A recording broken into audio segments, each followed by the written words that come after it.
Well, hello again from Riyadh and welcome to rush hour in the Saudi Arabian capital. It lasts from 6 until 7, that is 6 o'clock in the morning until 7 o'clock at night.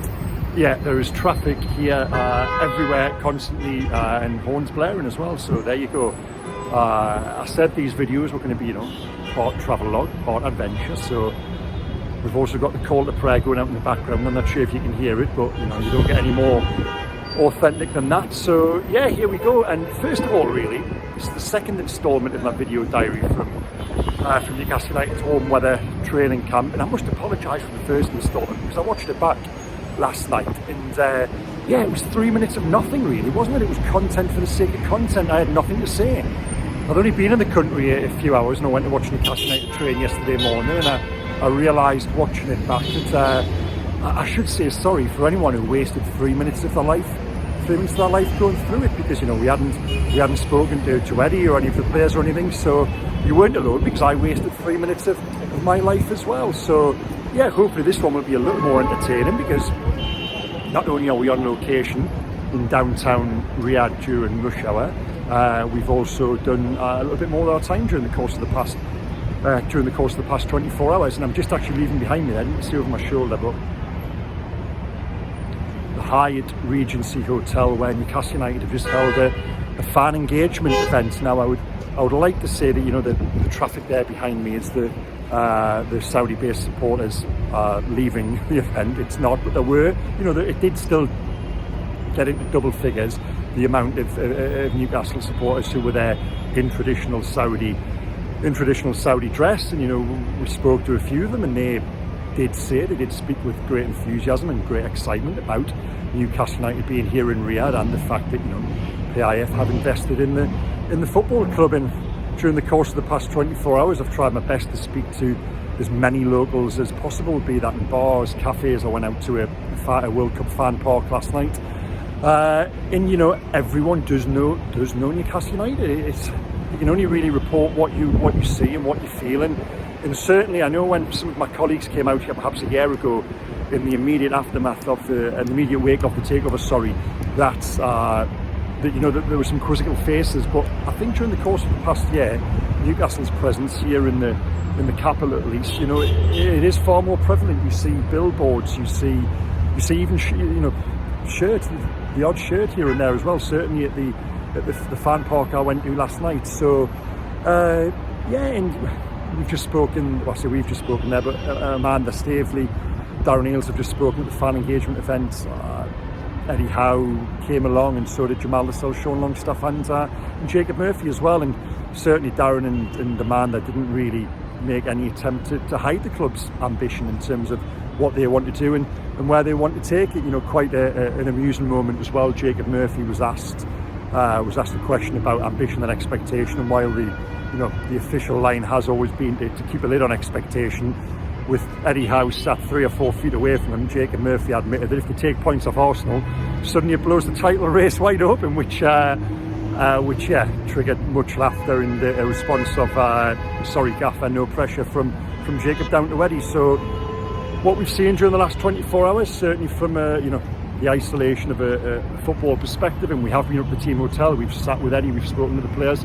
Again, it all feels very positive, and of course it will do, because we're on the back of five straight victories, and there is a feel-good factor around the squad, and you do pick up on that. And up at the team hotel there last night, what did strike me was just the presence of so many additional staff as well, marketing, commercial. Peter Silverstone was there, Darren Eales. They were coming and going. The foyer was almost like a boardroom in many ways. There was many different meetings going on, but I think longer term you guys are probably interested in that, but in the short term what you want to know is about transfer meetings, and I'm happy to report for you guys that there was one of those as well last night. I think Eddie and the owners, Amanda Staveley made, I could just see Jamie Rubin, Jason Tyndall, they all got together and had what I termed the transfer summit.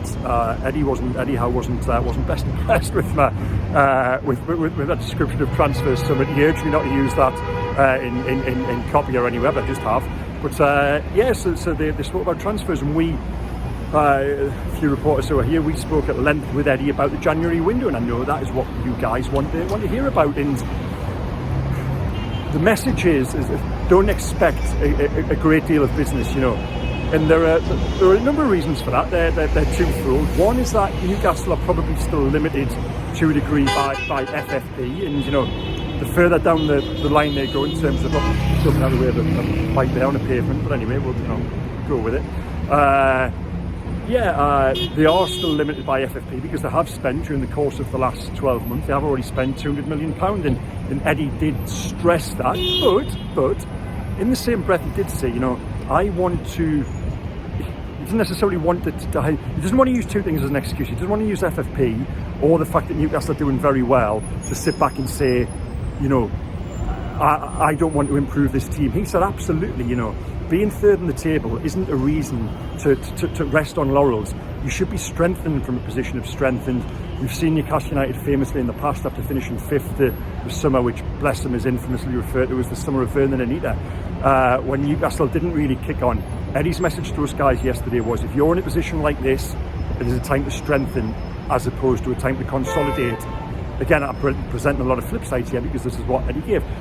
You know, contrary to that, he said, I've also got to be very mindful of disturbing what is a tremendous group dynamic at the moment in that feeling of togetherness, and you've got to be very wary of the type of character you bring in. I totally understand that, but, and I think you guys will be encouraged by this, and even as a reporter, I think it was encouraging to hear Eddie state, you know, don't worry, I'm pushing on you players. I want to strengthen this team all the time, and that was very much the message. But I think at most we're going to see one in, one out during the January window. You know, a backup right back, I think, is a younger right back is absolutely a priority. I think a centre midfielder, perhaps, you know, a deep lying midfielder could be up there as well. But he did say, and he admitted to this, that his thinking on transfers has changed from what he thought in the summer. Now, remember in the summer there was the much publicised pursuit of Moussa Diaby at Leverkusen.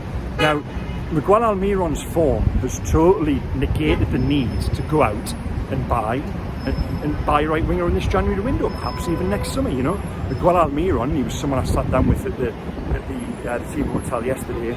He is, you know, he is officially the most informed player in the. I was going to say, you know, arguably he's officially the most informed player in the Premier League. He's current Premier League Player of the Month, Goal of the Month holder as well, of course. So, you know, that need to go out and strengthen that position has been reduced, and Eddie admitted to that. His thinking has changed in terms of what his squad needs and what his squad wants, but, you know, he didn't shy away from the fact that he does want to do some business. And as ever, oh, goodness, how many times have we come into these windows as journalists, and two windows now, and we've preached caution because that is the message we're getting back from elsewhere. You know, don't expect big spends, and well, they've went and sort of blown our predictions out the water with I think £250 million net. I think it is now. So yeah, I was going to say take what us guys, in this instance, take what us guys say with a pinch of salt. Just have that as a general rule anyway. You know, you won't go far wrong. But anyway, I'm glad you've got this far. We're 8 minutes in now, and if you're still with me, thank you very much. One other little newsy item to emerge: Alexander Isak. Now, probably the only interesting thing in the video. Yes, I use that word interesting, bearing in mind how boring the video was. You know, the only interesting thing in the video yesterday was that Alexander Isak wasn't on the training pitch behind me. Now, we sat down and spoke with Eddie in the team hotel a couple of hours after that, and he said there is no setback, but Alexander Isak will not feature in the friendly this week. He will not play a week on Saturday, 2 weeks on Saturday against Valladolid, and he's in a race against time to be fit for Bournemouth before Christmas and Leicester on Boxing Day. Now, there hasn't, there must be viewers, I think they recognise, but the horns there.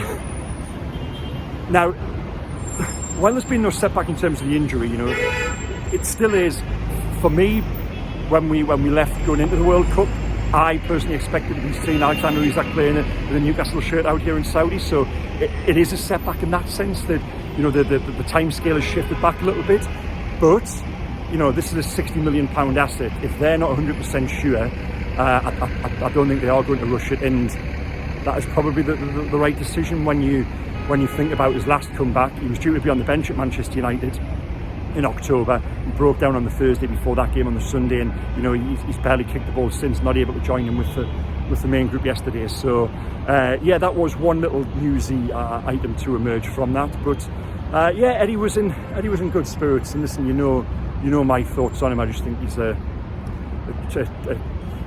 tremendous ambassador for himself, his family, the football club, all the rest of it. And we sat down with him yesterday and got some really nice stuff with him, which, you know, we'll bring you on Mail Online, Daily Mail, Mail Plus, all the rest of it in due course. So yeah, thanks again, guys. I'll be bringing you another video from the game tomorrow against Al Hilal. Thank you, stay tuned as ever, and yeah, I hope you've enjoyed this one more than you did yesterday's, because that wasn't great. Okay, take care, bye bye.